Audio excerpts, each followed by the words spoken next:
I'm just gonna give it a minute, give people a chance to join. Cool.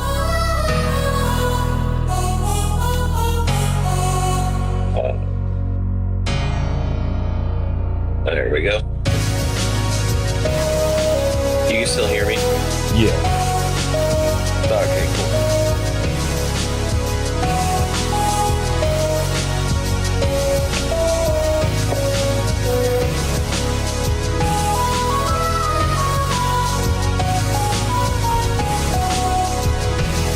Oh man, connection's still not looking good. It was fine a minute ago and just spiked again.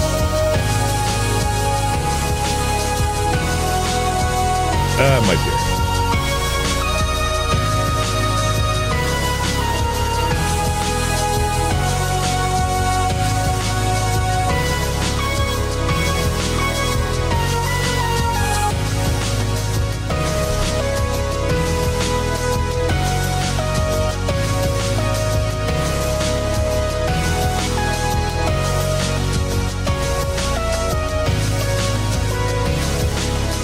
Sorry, I'm at last minute camera adjustment here.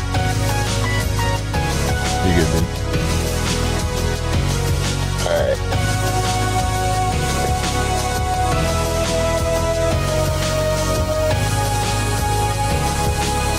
I'm vertical now, but is it better if I'm horizontal for you? Either way is fine. Okay.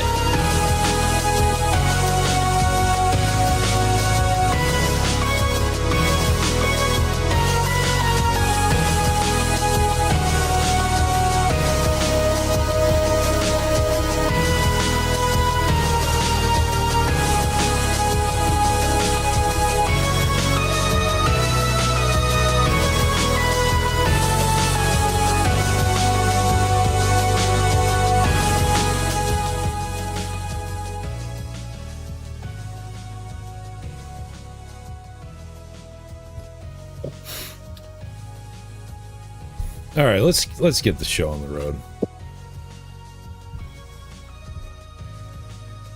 There he is. Let me adjust this real quick. Welcome back, everyone.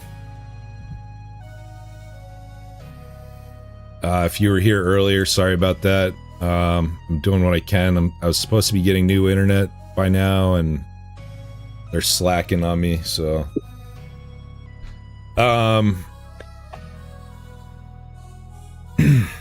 welcome everyone.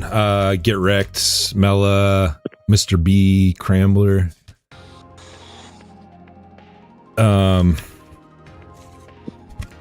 Arnie, what's up, dude? Hello. Thank you, Jason, for joining me for this. We might as well just start over because I don't know how much people were able to hear earlier. For anybody who didn't see the stream last night, I originally intended to speak on a very specific group of people who happen to be Freemasons. And a random Freemason joined the stream and asked if he could call in. And I talked to him for a while just about Freemasonry in general, because he didn't know the specific people that I was talking about.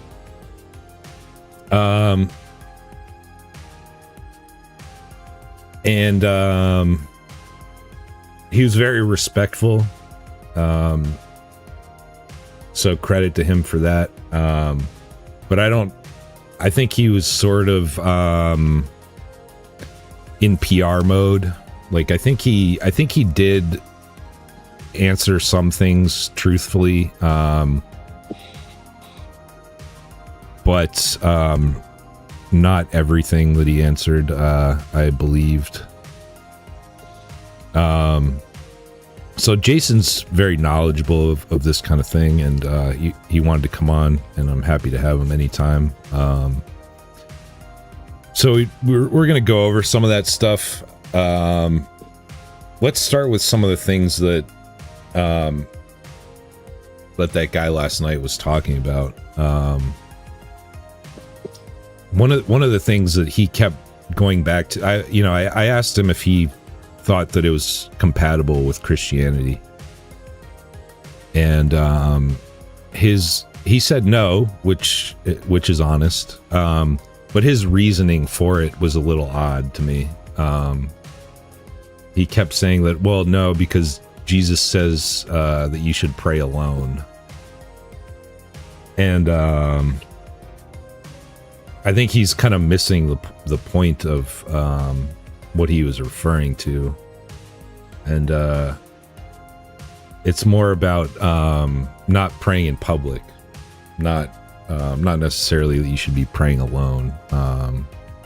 It's like making a show of praying, you know what I mean? So that was kind of odd to me that he kept going back to that being his reasoning for it. I think a bigger reason that it's incompatible is that you're taking a blood oath. You're seeking truth outside of Christ while you're claiming to be with Christ. And it's a religion, it's a temple. They're practicing Kabbalah, which he admitted to.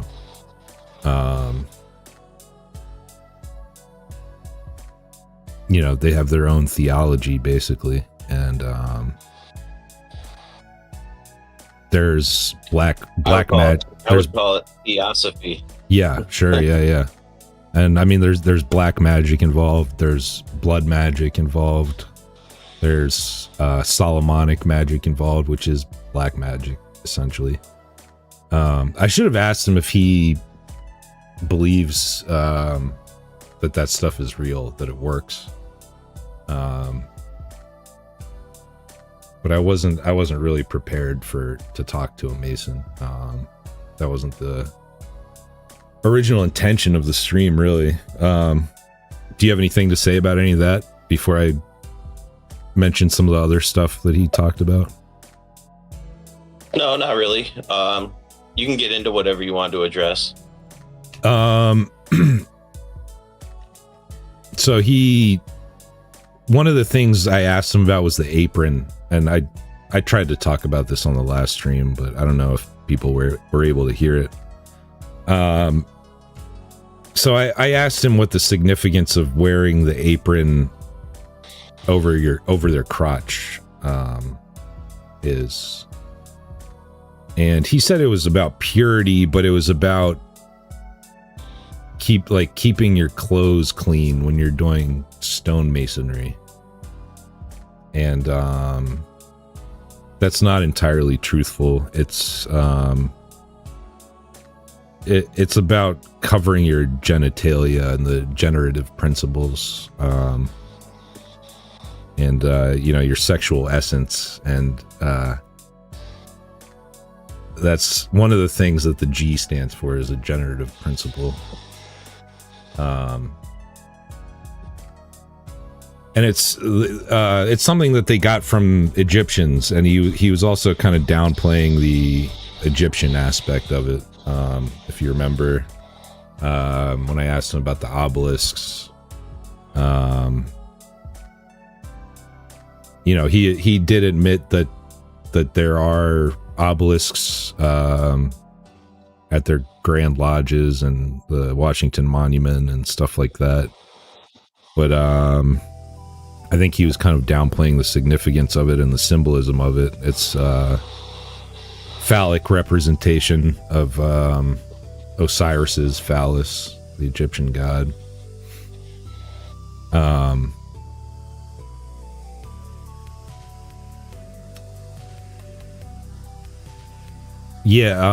don't know. Do you remember anything specific that he brought up that you would disagree with?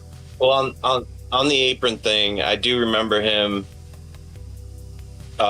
rightly delineating between speculative and operative masonry. Mm-hmm. But then he only gave us the operative understanding, right. The material layer, like keeping your clothes clean while doing stonework. I think what we were both more interested in hearing was the speculative symbolism of the apron, and I'm not sure why he wasn't. It's not that he was unwilling to go into that. I just think I don't know why he wasn't going into that. But well, one of the things that someone kept bringing up in the chat last night was that he tried to talk to Masons and they would never be interested in answering his questions. And they take a oath when they're initiated that if they share their secrets with an uninitiated person, they'll have their tongue cut out.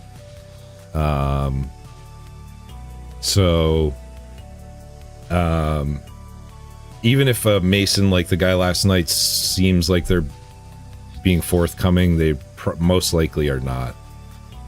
Would you agree with that? I would agree with that. Yeah. I mean, if they're taking their oaths seriously, of course, they wouldn't entertain sort of deeper conversation with the uninitiated. But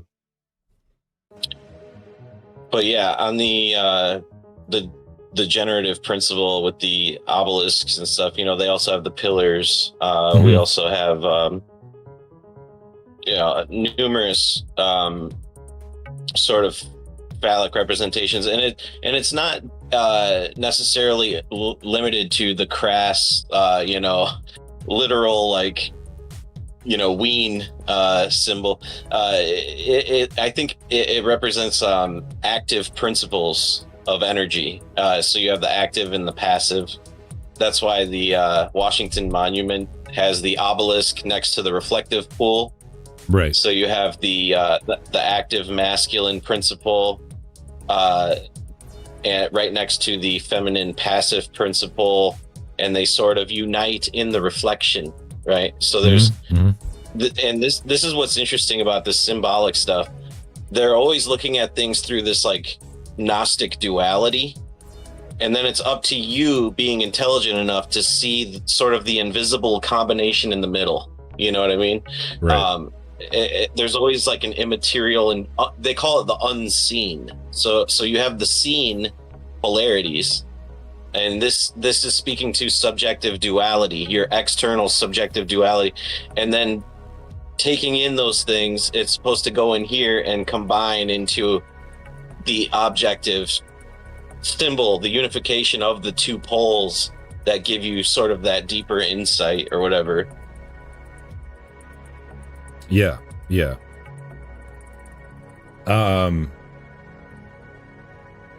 And back to the Washington Monument, also the Washington Capitol is also a representation of an Egyptian goddess, Isis, and her womb. There's a lot of they use a lot of womb symbolism. I don't have one that I can pull up right now, but they often have a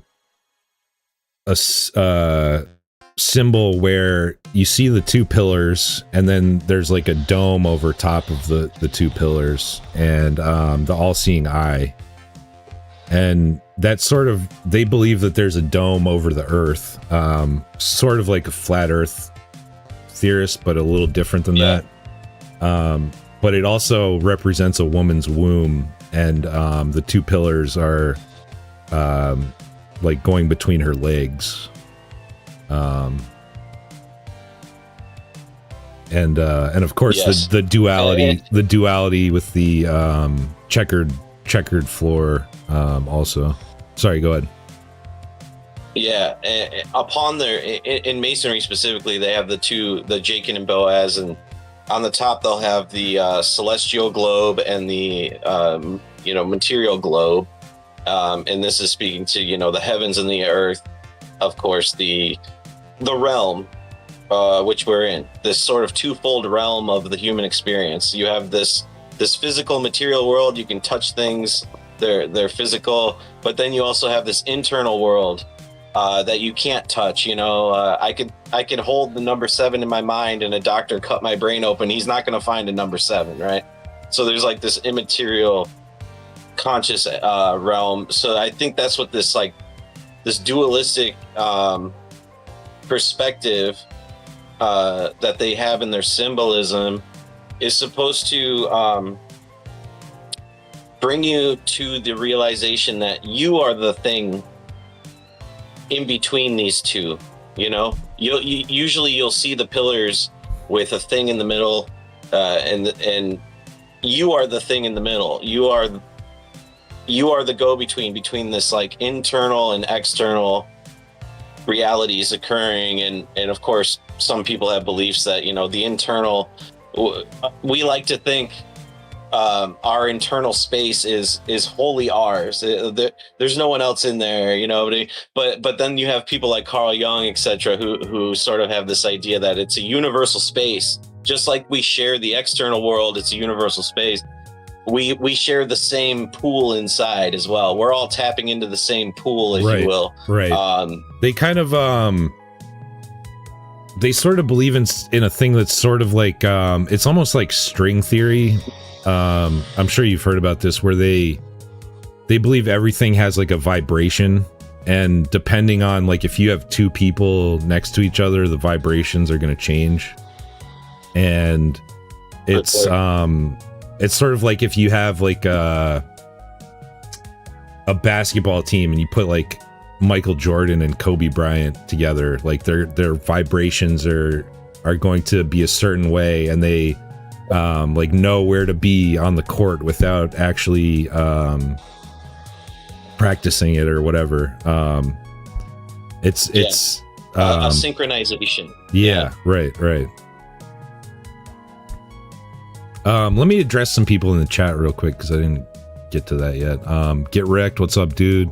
He's schizo posting stuff. No, he said from 1789, Freemasonry wished to fund a new civilization radically opposed to the old order. It was necessary to overthrow that which constituted the strength of the latter, the monarchy and Catholicism. And it looks like it's a quote from a book, The Secret Powers Behind Revolution, Freemasonry and Judaism. And yeah, there's definitely a big connection there. The guy last night admitted that he practices Kabbalah, even though he said it's sort of like an inversion of it. Mela, Mr. B, Arnie, Slow Boy, Whiteboard. Thank you for that dono on the last stream, by the way, Slow Boy. I didn't get to address it, but I appreciate that. Matthew, if it all fails, what's up, dude? Slow Boy said, do you guys remember JC Owens, who used to always talk about Freemasonry and Orthodox channels? I'm not familiar with him. No, I'm not familiar with him.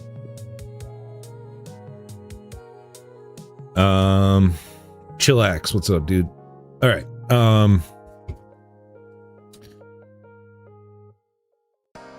So one other thing that I think he said he was part of the Knights of Templar too. Do you recall that?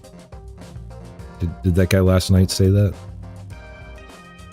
Jason? Did he say what? Say it again.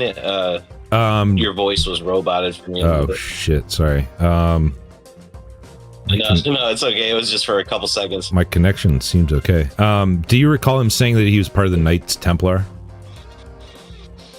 Yes. Yeah, I believe he said he's a 32nd degree Scottish Rite and a Knights Templar Master Mason. Yes. So a lot of people seem to think that the Knights Templar were originally like a Christian order, and were sort of, it's before the Freemasons existed, but there were a lot of groups that had the same kind of esoteric beliefs that the Freemasons do, and a lot of people believe that they infiltrated the Knights Templar and sort of turned it gay. That's why that's why their insignia is two men riding on a horse together. Right. Yeah. Yeah. The Baphometic butt stuff. Yeah. Right. Yeah.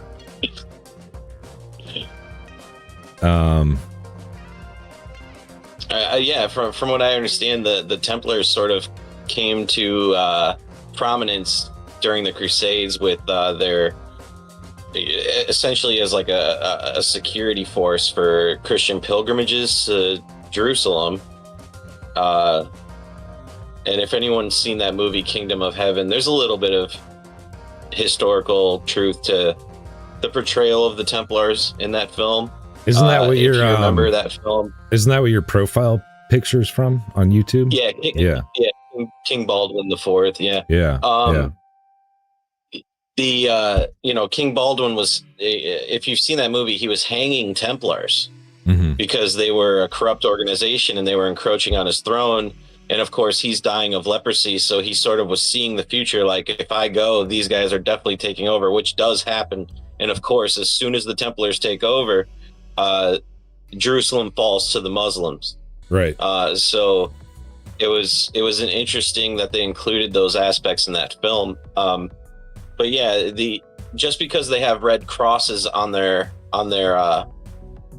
garments, I wouldn't necessarily consider them a Christian order. They were basically pillagers.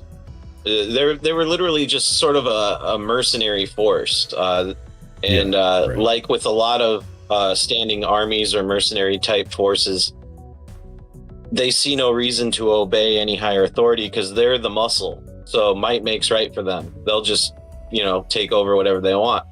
And they'll instigate and middleman and connive or whatever to achieve personal gain or riches or power or whatever. So I think it was a big mistake that the Templars were given such sort of prominent stature in the kingdom in Jerusalem. I believe they're also associated with like banking in history. A lot of people attribute them as like the first banking system where you could deposit things before leaving, and then when you arrive to Jerusalem you get a financial equivalent to what you deposited back home type deal, so you're not traveling with all of your precious valuables. Interesting history there for sure. Yeah. There's a couple things in the chat. Matthew said, I used to go on and on about Freemasons like 10 years ago online. I was great at parties. People thought I was a whack job. Then I found out about the Jesuits and Rosicrucian. So Matthew, last night I talked to a Freemason. I originally started the stream to speak about a specific group of a few Freemasons. It wasn't about Freemasonry in general. And then a random Freemason unconnected to them wanted to call in and talk. But he was also a Rosicrucian, I believe.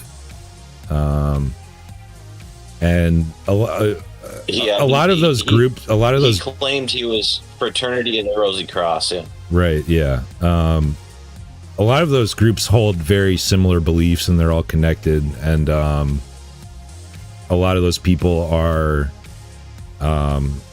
like that guy, members of multiple organizations like that, or occult religions. Really, is what they are.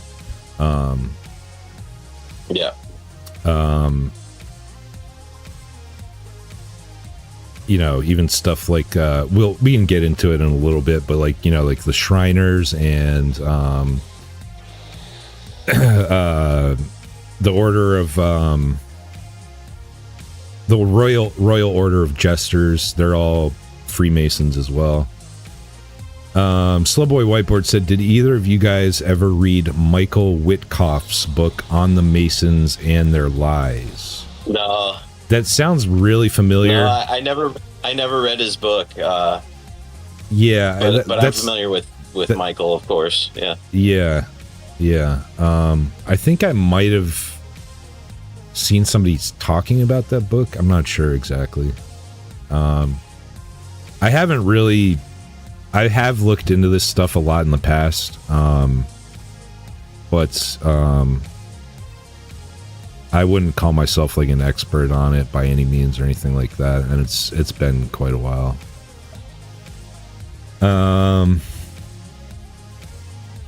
Yeah, so I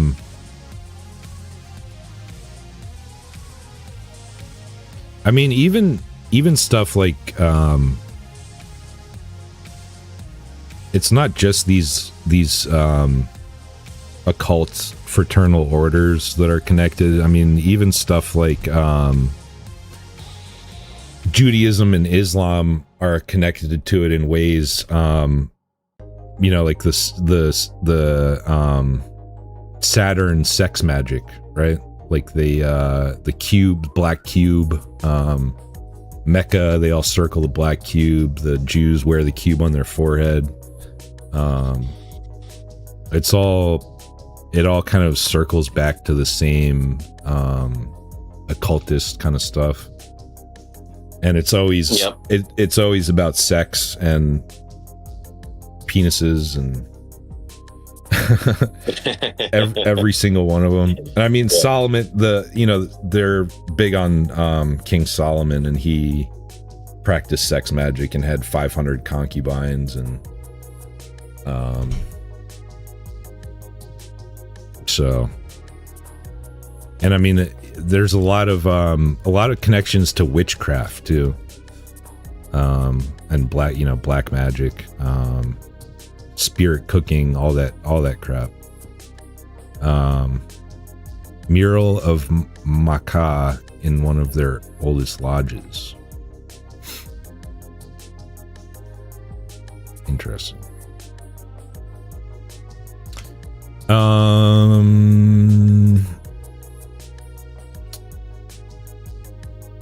Did you said you had some books, right? Some Masonic books. Did you want to go over those a little bit? Yeah.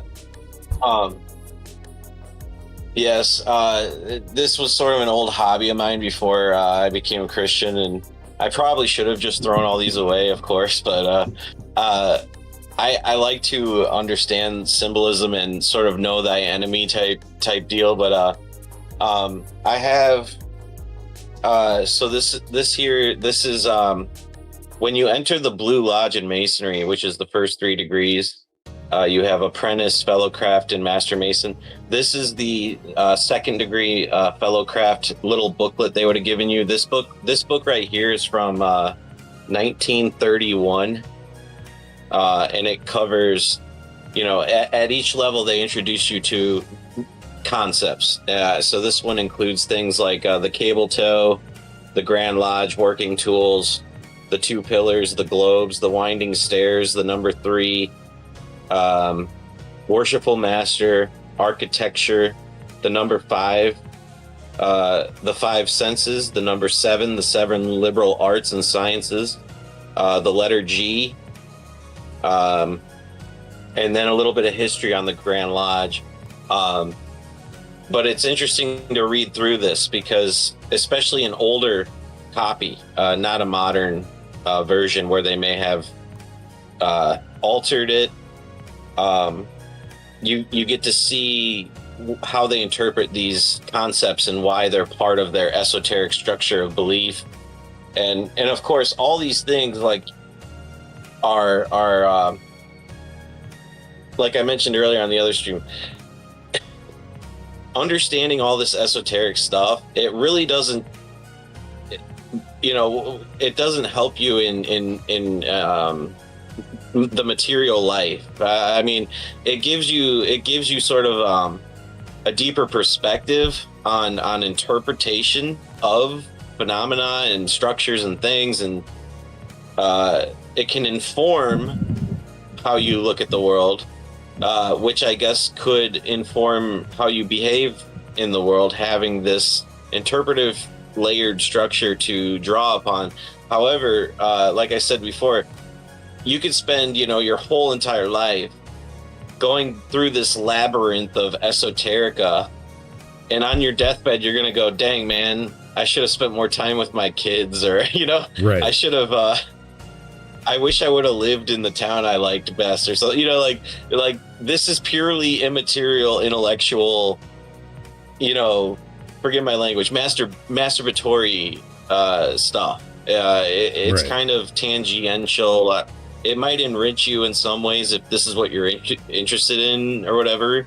But as far as like, does it make me better at being, well, they would argue it would make you a better father, a better brother, etc. But the aspects of the teachings that they're drawing on for those claims are basically taken from Christianity. So they don't even have an exclusive claim to like a superior moral teaching or structure, because everything they're doing is drawing upon everything else that already existed. But if I'm going to go build a doghouse, how does my knowledge of the two pillars and the celestial spheres help me build a better doghouse? It doesn't, right? So it helps you make connections with the powerful people in your town and probably make more money, but yes. Yeah. But you're gonna have to answer yeah. to God on why you allowed people to call you most worshipful master. Yes. Yeah, I love their names. It's like super grand, supreme master, ultra dude, cool guy. It's like, we get it. There's like 6 adjectives describing how awesome and supreme they are. It's like, yo, we get it. Yeah. Last night that guy kind of said that, well, it seems like there's like a lot of this esoteric stuff, but it's really more like philosophy, and that's what they'll say about very cool. That's what they'll say about the what is it, what's the term that they use, the 7 liberal arts and sciences.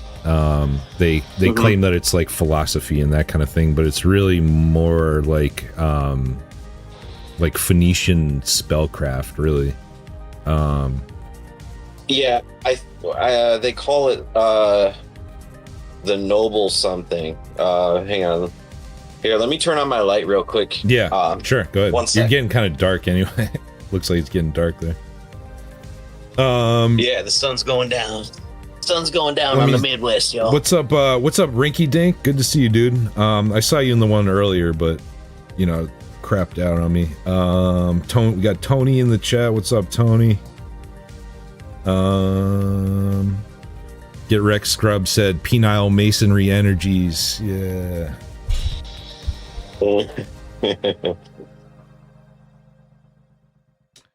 It's a chew toy for people who think they're smart. Yeah. It's a desecration of God's nature. That's the point. Evil is good. Good is evil. Yeah. I mean, the stuff that they take from Christianity, it's all inverted. Completely inverted from the very beginning. So they almost have like, if anyone's read Friedrich Nietzsche, Beyond Good and Evil, or the what's the other one, Genealogy of Morality or something like that, he sort of has views that align with sort of the Masonic understanding, like good and evil. That's part of this dualistic, subjective, lower realm. To them, transcending that, where good and evil are one and the same, coexisting, inhabiting the same space. That's like enlightenment. That's the light. That's now you're advanced, because you don't see good and evil anymore necessarily. You just are. Right. So you can see how dangerous this perspective could quickly become if you think that the lines between good and evil are so blurred and incoherent that they're essentially the same thing, right? Yeah. Because they put everything on sort of that, two ends of a pole. Good's over here, evil's over here, but they're really the same spectrum, and we're sort of dwelling above it in this invisible space where we imbibe both together equally, the balance of duality, right? So it's an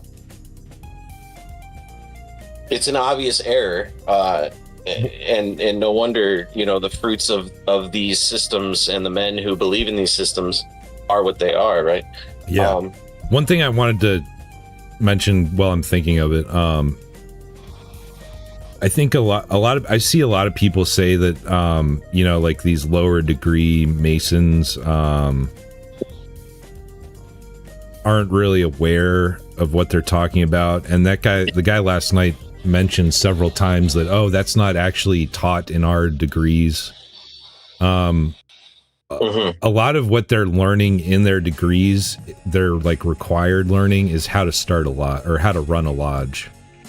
A lot of the occultist stuff is part of it, but it's not necessarily like required for them to learn that stuff. Like they can kind of voluntarily learn it, but the main thing that they're learning is how to run the actual lodge itself. Right. I mean, well, that's why the 33rd is the 33rd degree is well, that's what I was going to say. The 33rd degree is an honorary degree, so that's invitation only, and that's what I'm saying about the whole structure is sort of this great filter where good men can rise to the highest levels, but they're going to bump against that little glass ceiling before the, you know, the high occult level, right?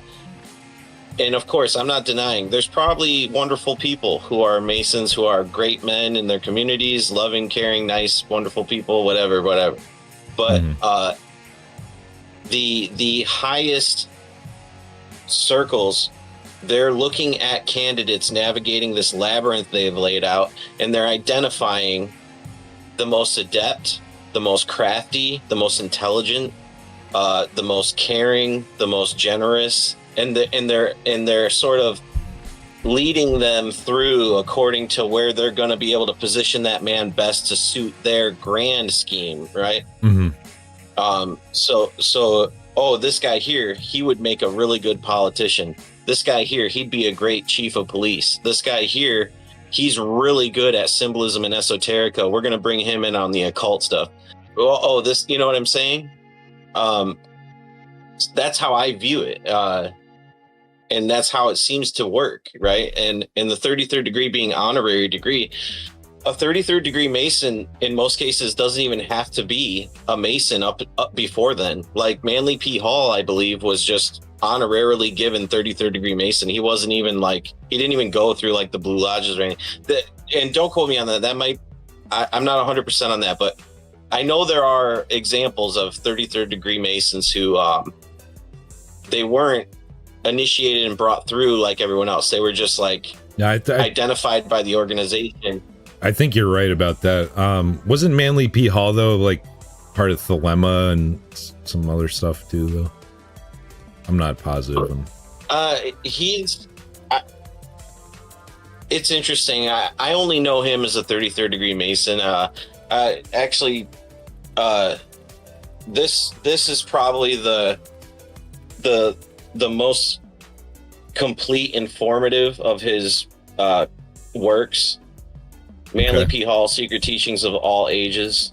I mean, this contains, a couple thousand pages of everything and anything from Masonry to ancient mystery schools to Egypt, magic, all esoteric and occult traditions, topics. I mean, the tablets of Thoth, Hermes Trismegistus, all this, all this stuff.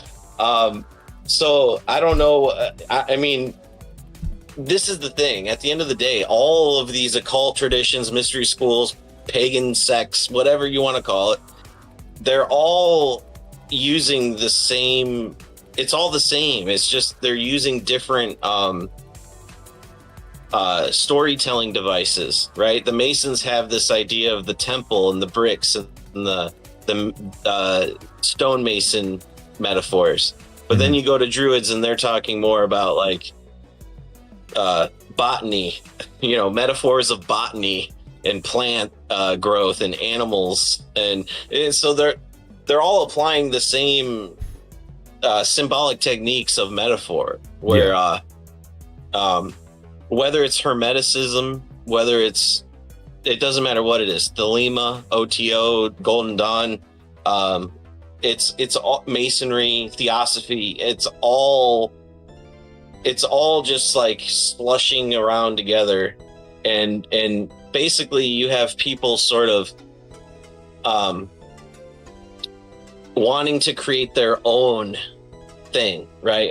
And I'm under the impression that, you know, in the Golden Dawn, or it might be the OTO, or it might be both, I don't know, at the highest level, once you've gone through the whole thing, now you create your own cult, right? Yeah. So this is where L. Ron Hubbard created Scientology. This is where New Age, all the New Age stuff, you know, you have Heaven's Gate, you have, you name it. There's no shortage, you know, Jim Jones. You know, this is the same idea behind Mormonism with Joseph Smith, right? Like, I have all this esoterica and all this occult stuff now. Well, now I'm gonna, like, you know, stir it in a bowl and bake my own version of this, right? And it's all containing the same tropes and same symbols and metaphors. It's just going by a different name with different sort of visual representations. Yeah. I think Joseph Smith was a Freemason too, actually. Wouldn't surprise me anyway. Do you know where the free part comes from? Have you heard that before? Why they're called Freemasons? Yes.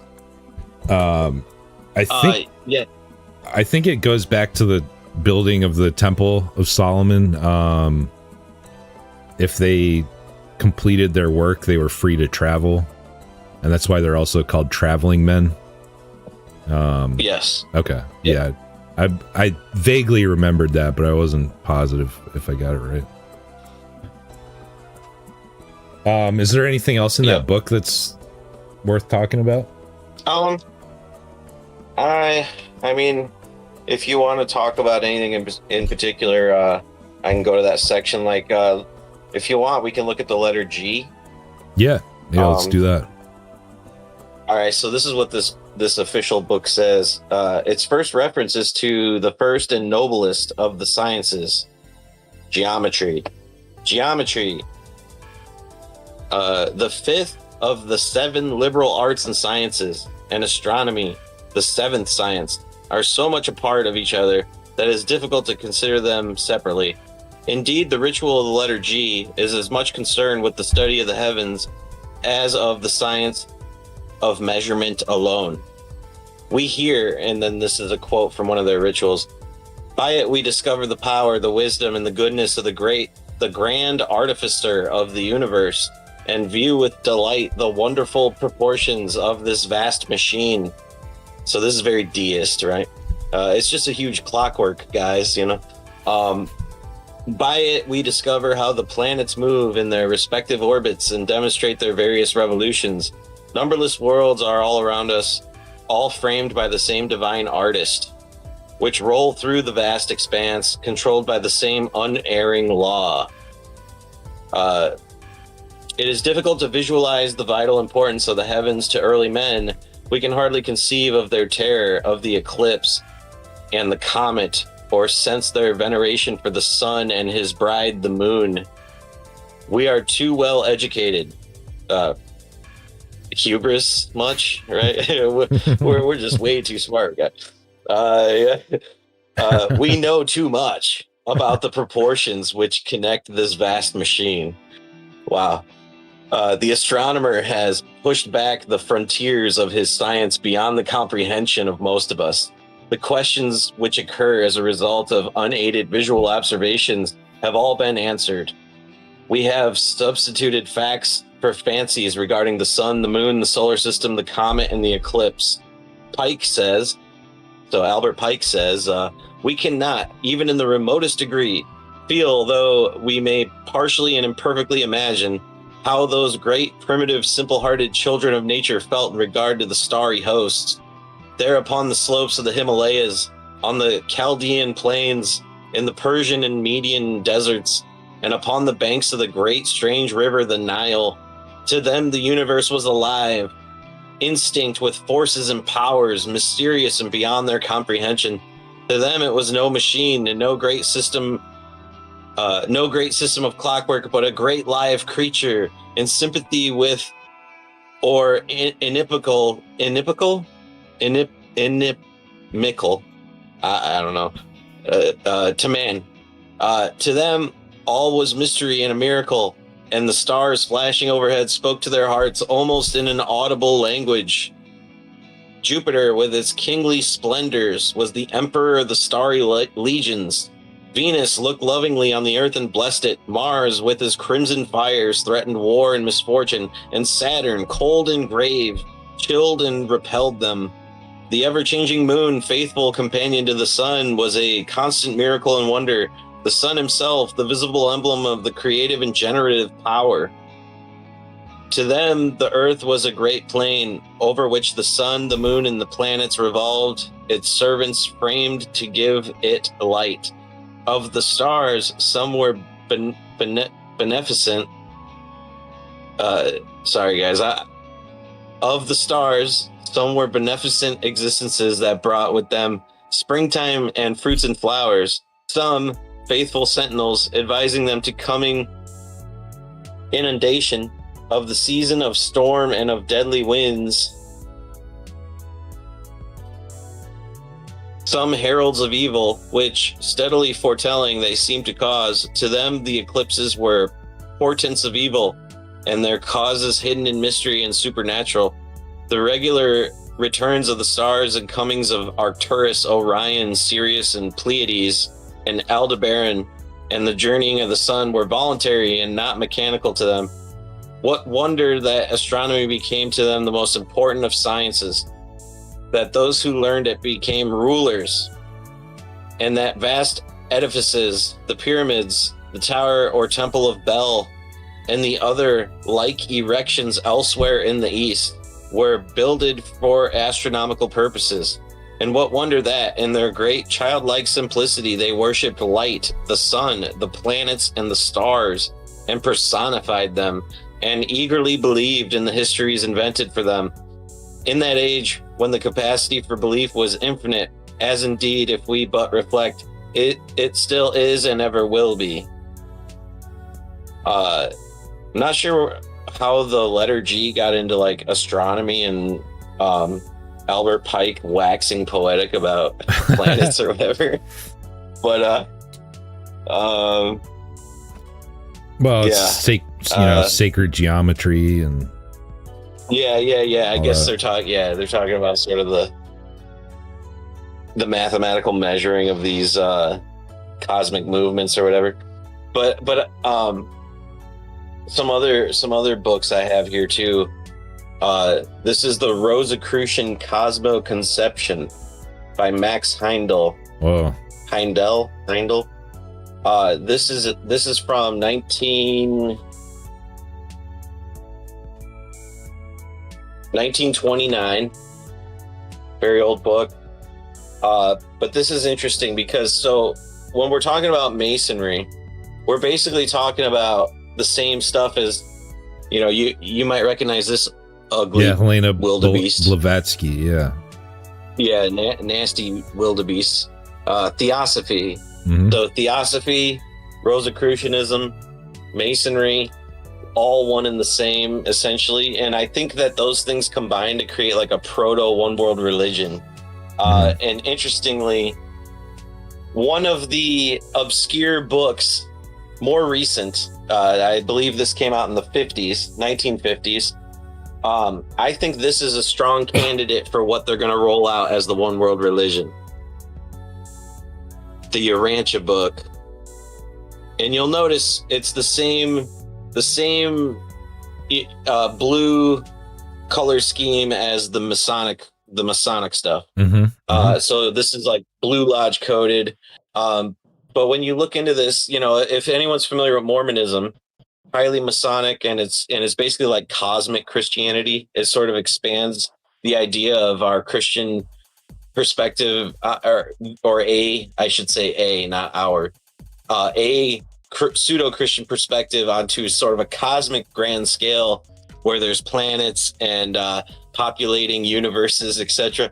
Well, the Urantia book takes that and goes hard. Like this book is like, it's like 2,200 pages, guys. Like this thing is crazy, and it goes into like the layout of the universe and like all the planets, and there's like all these like tiers of angels that are like basically the cosmic government essentially. And so you have like angels that oversee like planets and creatures and their evolution into spiritual into spiritualness, I guess.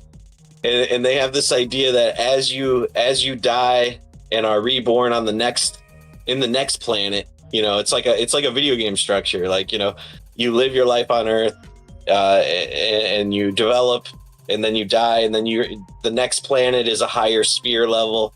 So now you're on level 2, and you know, there's different angels overseeing different developments that are occurring on these different tiers and spheres and all this stuff, until you're finally like brought into paradise, where God himself dwells, and you're like the highest developed companion to God, because that's the whole purpose he made this whole thing, was so he could have friends to hang out with, essentially, or whatever.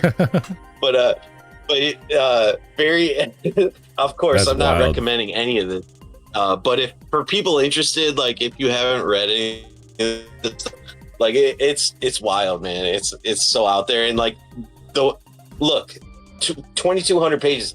They put like, okay, I understand if someone's just pulling stuff out their rear, after a while it's like, but 2,200 pages that's insane of this crazy stuff. Like, who wrote this? Like, and that's another thing about the Urantia book.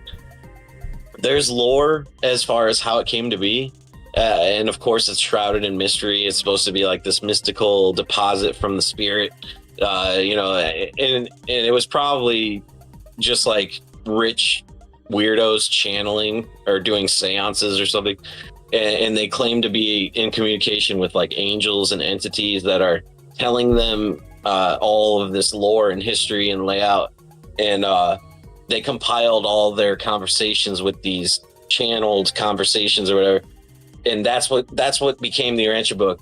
And according to the official lore, sounds more like demons. Dr. Sadler. Sounds more like demons. Well, exactly, for sure. And like I said, that's why I think this is absolutely probably just rich esoteric douchebags talking to demons, and then they're like, hey, this would be a great one world universal religion, let's publish this, you know. Let me address some of the people in chat. But the official lore, just to wrap it up on the Urantia book thing, the official lore is, so there's this guy named Dr. Sadler in the late 1800s, early 1900s, and he was the husband of the Kellogg cereal. Right.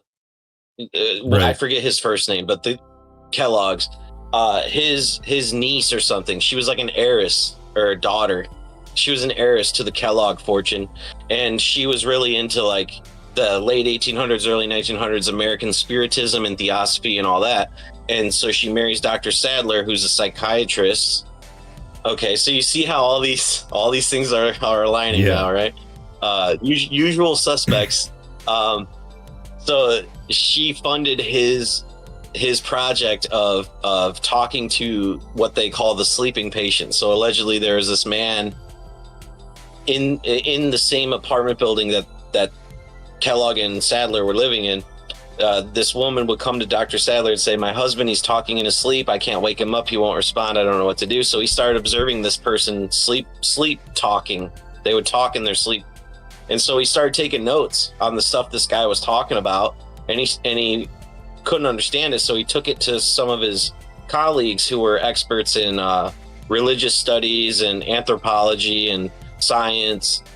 And they were kind of like, no, this is interesting. Is this man an expert in any of these fields? Because what he's talking about is not just like random, you know, woo-woo.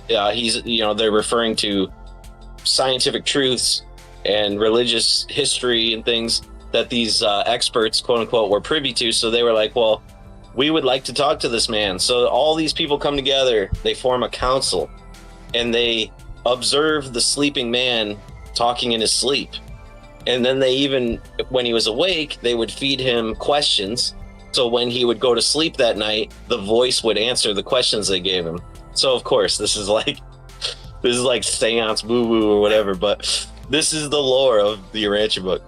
And then over the course of months and all these experts writing down everything he said, they condensed it into the collection of papers that makes up this book. So it's super weird, super interesting, but I always hear people making fun of Mormonism, like, oh, it's space wives and stuff. It's like, yo, you read the Urantia book, it's like, it's Mormonism, 100x. Like, it's crazy. Yeah. Well, even the Dr. Kellogg, whatever, the guy who invented the cereal, he was doing all kinds of weird, new agey, yes, like health, goofy health stuff. Absolutely. Yeah. Like huge proponent of circumcision and stuff like that too, I believe, right? Yeah. But even weirder than that. But let me address some of the stuff in the chat. Get Rex Scrub said Masons here are recruiting a lot of motorcycle enthusiasts since the crackdown on bikies has them essentially banned from being in public together. Yeah, they're recruiting in a lot of different like communities. Like I was talking about their recruiting in the pipe tobacco communities, and I'm constantly getting ads on YouTube to join Freemasonry, and they claim that they don't do that, but it's obviously a lie. Yeah. Rinky Dink said it's Satanism shifting through different masks. They've even hijacked the church, academia, entertainment, government, philosophy, and the sciences. Satan has his flock the same way Christ does. What's up, Sonoran Slinger? Good to see you, man. Mela said Jason is the Illuminati confirmed. Yeah. Jim Bob said sounds Mormon. I think he's talking about the Urantia. Sounds like cosmic Section 8 housing.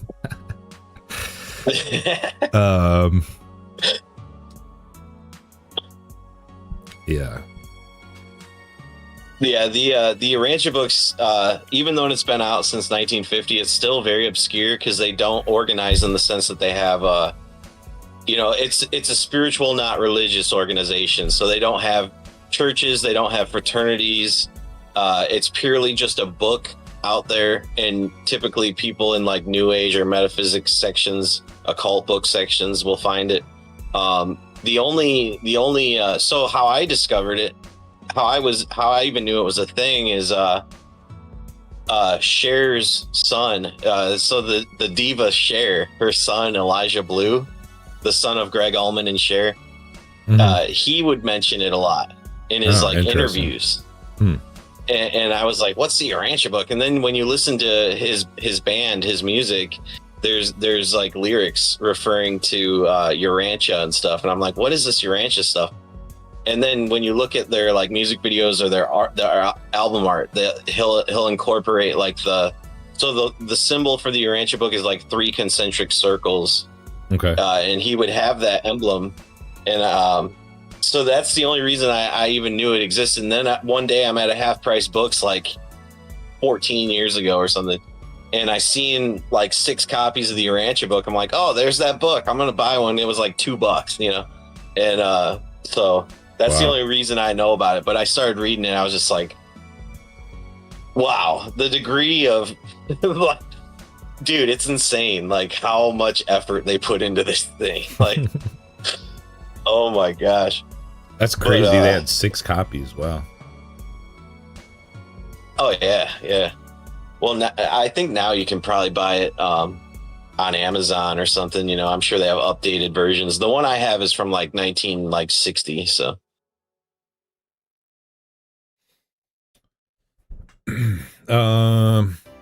What's up, Bricky and Roy McCoy? Good to see you guys.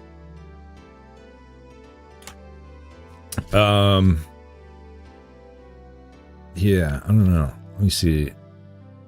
One of the things that guy last night, he's sort of downplaying the whole Lucifer thing and saying that the book that I was referencing was anti-Mason. And as far as the anti-Mason thing goes, I don't know about that. It's the book. It's not like they changed the book. It's Albert Pike's book. Maybe the person who put it out is anti-Mason, but Albert Pike certainly wasn't anti-Mason, and it is his book and his words. Yeah, and it's literally titled Morals and Dogma, and it's like, I believe it's a 32nd degree Scottish Rite. You get that? So this is like a highly revered text in their system. Yeah. And another side note on Albert Pike that not a lot of people are privy to is he's the one who created the KKK. Interesting. He devised all their language, all the K words, the Grand Kleagle, and all the different titles. And they have similar titles like Grand Wizard, Grand Dragon, all that kind of stuff. Yes. Yeah. It's literally a Masonic structure. And he also he designed their regalia. So like their robes, their emblems, the conical hat, the wizard hat or whatever. Mm-hmm. All that is Albert Pike. Yeah. Yeah, I've always referred to Masons as gay wizards. Because of the whole Jasons. The whole penis thing. I think somebody. Yeah, those cryptic Masons, they're probably the gayest. They spend all day in the crypt and yeah. A lot of people don't realize that the Statue of Liberty really is Lucifer as well.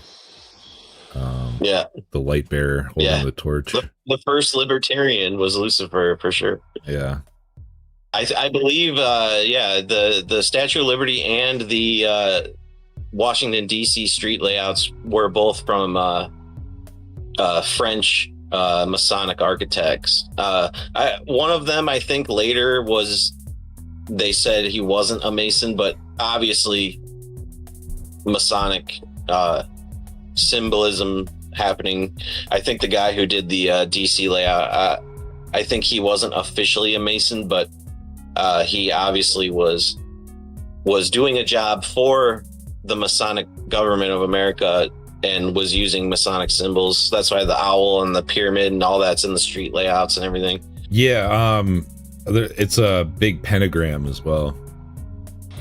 Yeah, if you look at the map. And there's also a square and compass. There's all the Masonic symbols are there. Yeah, I grew up in DC. I mentioned it last night, and I went to high school like a block away from the Southern Jurisdiction's Grand Lodge, and it's literally a temple. Like it's a big temple with obelisks and. I've seen it. Yeah, I've seen images of it.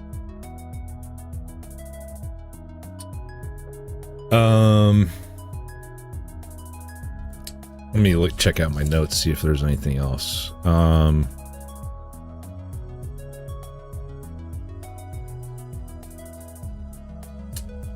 Yeah, I don't know.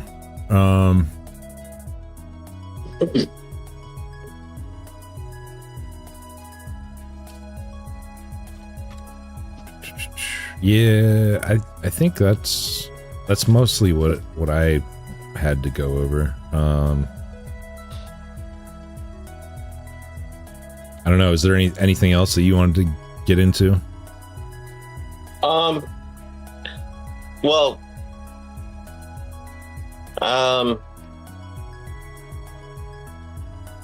Not that much. I mean, I did mention cryptic masons. So for those who don't know, you have the Scottish Rite and the York Rite. The York Rite is sort of the pseudo-Christian themed side. Scottish Rite is more the Lucifer side.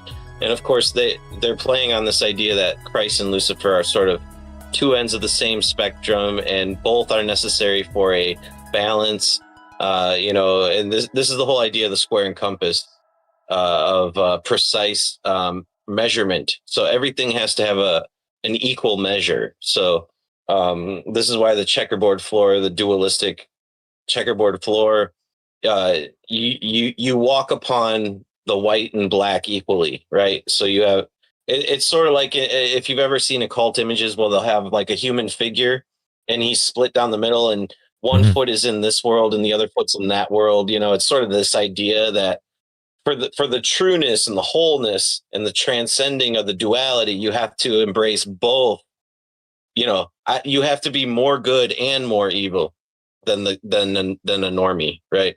Yeah. Right. So you have to have the full encompassment of sort of, or they would use the term circumambulation. You have to have the full circumambulation of the human experience. But the cryptic masons, I always thought that was interesting. I believe it's before the Royal Arch. So you'd have your Blue Lodge, then you'd have, I'm not a Mason, never was, but I think it's Blue Lodge. Then if you choose York Rite, then you go to cryptic, and then Royal Arch, and then Knights Templar, which would make sense to me structurally, because if the system itself is supposed to be a reflection of a man's body, the body is the temple, you have the temple, the organization is a body, etc., right? So you would have the crypt is the lower, that would be like the bowel, stomach, groin region. Then you'd have the Royal Arch. Now you're getting up above the heart, and above the arch is the all-seeing eye shining down, and that's why they have the keystone sometimes removed from the arch so the light can shine down in. The Knights Templar, that's the High Commandery. That would be the higher level. But the cryptic masons, the reason they're called that is because it's from Solomon's temple. Of course, there was a crypt under the temple, and allegedly that's where sort of the secret, ancient secret wisdom was kept in the crypt, and they recovered it. And now that's their exclusive claim, that Masons recovered the ancient wisdom of Solomon, who, as we know, even from biblical teaching, he used a signet ring to control 72 demons to build his temple. Interesting stuff with the cryptics. And if you ever look at Masonic logos, or if you're ever driving around your local town or something and there's a lodge, the cryptic Masons use a purple triangle, very gay, purple triangle with a trowel, and there's like a little fragment of the triangle missing. That's their emblem. And if you ever see the Royal Arch emblem, that's what they call a keystone. It's sort of like a trapezoidal brick, and it has like letters on it. Interesting that it's a trapezoidal shape, because in the Church of Satan you have the Order of the Trapezoid, which is a tangential body to the Church of Satan, and their symbol is literally like a keystone shaped trapezoid. But no, that's pretty much all I had to say. I mean, I could plug Freemasonry if you want. Yeah. I'm a grand slasher killer in the Jasonic Temple, highest degree of Freemasonry. And actually, let me show you guys some of my pre-Jasonic regalia. So this when you get to the highest degree in Freemasonry, you get this really nice mask here, and let me explain the symbolism here. So, here's the razor blade, and if you see these ciphers, that says the word horror, because in the Temple of Freemasonry, we rule society through the principle of fear and horror. we sort of force people to deal with mortality, the fear of death, and then underneath it has BOME, which stands for Blood of My Enemies, because we are the killers. We rule society through fear. And also, let me explain a little bit of our symbolic motif. So the Masons, the Masons have the Masonic temple, which represents the body as the temple. We have the body as a wilderness. So your body is literally Camp Crystal Lake in our symbolic motif. So, you know, your body is a wilderness, and it's inhabited by it's untamed, and there's camp counselors in there who are struck by vice and sin, and they're letting kids drown in lakes because they're ignoring them. Their priorities are messed up. So to imbibe Jasonry, you don the mask and you purge your wilderness of your bestial nature, which is represented by the counselors who are sinning and erring. So you purge your wilderness of all them, and then you tame the wilderness itself, the trees itself. You turn them into logs, and instead of creating a lodge, you create a cabin. All right. So the cabin is sort of the heart space, right? You tame the wilderness, you purge the bestial nature, and the lake itself. This is the feminine principle. This is the reflecting pool. Okay. So the feminine principle of our psychological interpretation is the crystal lake, which is the subconscious mind, and then the masculine principle, that's the machete. That's you carry the large machete as your masculine principle, and so when you wade into the lake with the machete, that's the unification of opposites right there. You're becoming a fully integrated free Jason. So if anybody wants to join the Jasonic Temple, you have to be named Jason, and you can reach out to me on Instagram, and we can initiate you into the Jasonic Temple. Also, there's 13 degrees, so you can see here. This is my official uniform. Friday the 13th. Fridays are our holy days for us because we thank God it's Friday every Friday. So yeah, guys, that's free Jasonry. When you mentioned the Jasonic, when you said the Jasonic temple earlier today, I thought you were talking about Josiah. That's why, because it sounded like you said Jasonic. Could you imagine? Could you imagine Josiah doing it? Oh man. Slowboy Whiteboard said, break me off a piece of that free Jasonry. Yeah. Yeah. Well, Slowboy would be honorary 13th degree. Even though she's female and not named Jason, OG, we recognize our OG real soldiers out here. So you would be we would put you at Voorhees level like immediately. So wow. Wasn't his mom the killer in the second? Was it the second one? Yes. For the Order of Free Jasons, we are Mama's boys. We love our moms, and we don't blame our mom for leaving us in the hands of corrupt camp counselors who let us drown.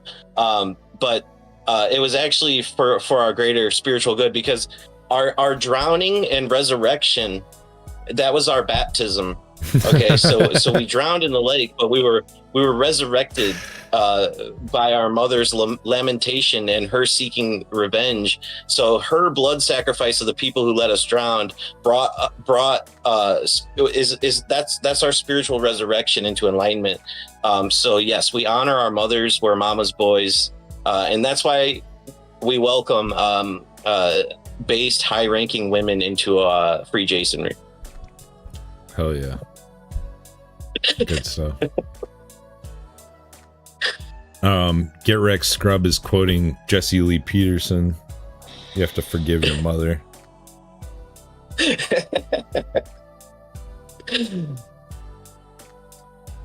Are you a JLP fan? Get wrecked. I knew you reminded me of Haze to the Kush. What a mess. What a mess. I'm black.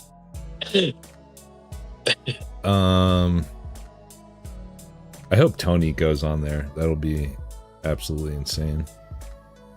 Goes on what? Oh, on JLP. Hake? Jesse Or Lee JLP? Peterson. Oh, Yeah. nice. What? You got invited or what? I don't know. I think Jim Bob was trying to get him on. I don't know if it was a joke or if he was actually serious about it. But that would be Yo, amazing. that'd be crazy, dude. Dude, that'd be awesome to see Tony on JLP. Oh man. Roy McCoy said, "Whoa, Jason, the lake is the world and the prayer rope is the machete." Hey, see, this guy gets it. Roy, you get it, dude. Yeah. Is there anything in that what was the Kellogg? Say that again, man.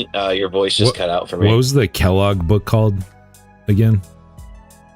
Oh, the Urantia book. Urantia. Is there anything in there about like domed Earth or flat Earth or anything like that? No, there's nothing like that in it. Okay. If you ask me, so obviously it's a fraudulent work. It's not channeled. It's not supernatural. It's not a divine revelation, right? I think what that book is like I said, I think it was a highly funded secular effort at a proto one world religious text that would synchronize all of science, so material scientific knowledge from the time, which would have been the mid 1900s, to all of anthropology and religious studies and histories, and synchronizing it all into one. So it's like a Carl Sagan Christianity. And the only reason it's got an emphasis on Christianity is so the book itself is split into 4 parts. It's about the super universe, which is all of creation, thousands of universes. And then you have the local universe, part 2, where it focuses on Nebadon. So of course they have different names for what we would call the Milky Way. What we call Earth, they call Urantia. What we call the Milky Way, they call Nebadon. Okay. And there's interesting Mormon connection here too, because so we are living in Satyria. That is our local solar system. So it's called Satyria. And when you die in this solar system, when your soul is transferred to your next incarnation on the next level of sphere, they call that the Morantia sphere. And everyone who's familiar with Mormonism knows that they have the angel Moroni. So the word Morantia is clearly a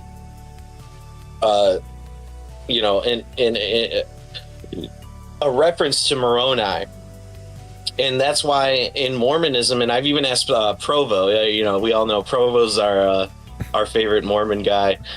Shout out Provo. I was asking him if he's familiar with the Urantia book, and he said he's not. And I was surprised by that, because I've seen online Mormons claiming that the Urantia book is the 3rd missing tablet.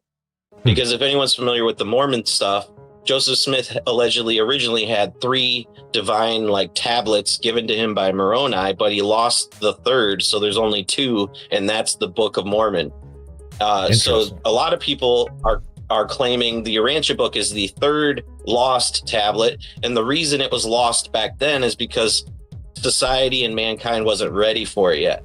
So a lot of people in the Urantia book world, they refer to the book as the 5th epical revelation. So you would have the 10 Commandments, Moses, Old Testament, that's the 1st epical revelation. Then you have Jesus Christ's incarnation, that's the 2nd epical revelation, and so on until you get to the Urantia book, which is the 5th. So it's like I said, it's like a universal, just globbing all this stuff together into a new narrative, a polished new universal narrative of sort of scientific cosmic Christian religiosity. Speaking of Provo, he's in the chat. He said thanks for the shout out. Hey Provo. Lurking. He's lurking. I don't know if he's lurking, man. I haven't heard him talk about it much, but I don't want to speak for him, but maybe he can answer since he's here. I don't know if he takes Mormonism seriously, if he was just born into it, or what the deal is there. I think he did mention that he was kind of just born into it. But anyway, getting sidetracked. What's up, Randy? Good to see you. Randy Wessler. He said, Jason, my bro.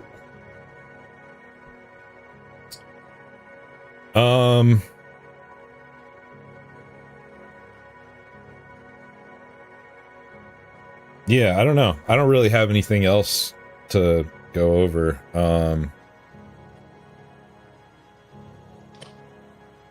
Yeah, me neither, man. If you want to call it, we can call it. Yeah, I don't know. Are there any mods in the chat right now? That can link Headchasm? Because me and Jason appear on there pretty often. Jason's on basically every week, and we talk about movies with Nick. There's not going to be one this Monday, but I don't know if I have any mods in the chat. Maybe I can. I'll just do it.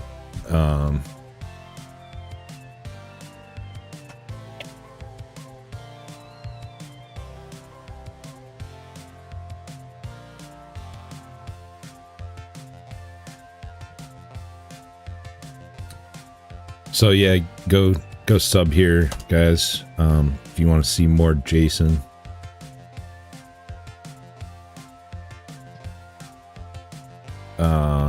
I think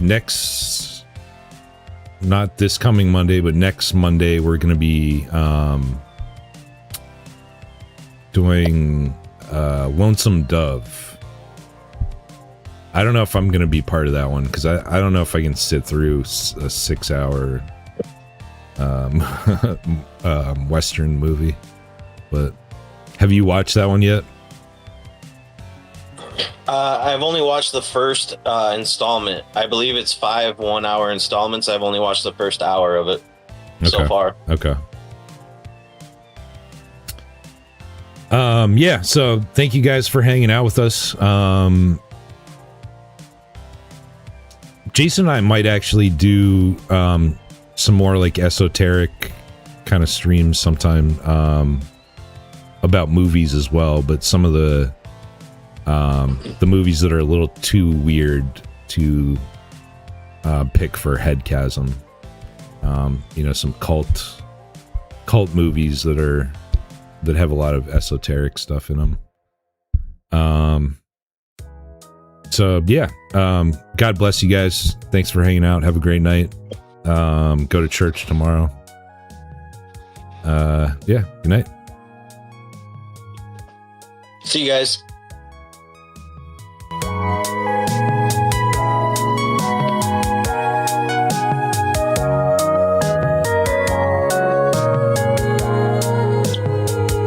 I have to let the stream catch up before I stop it.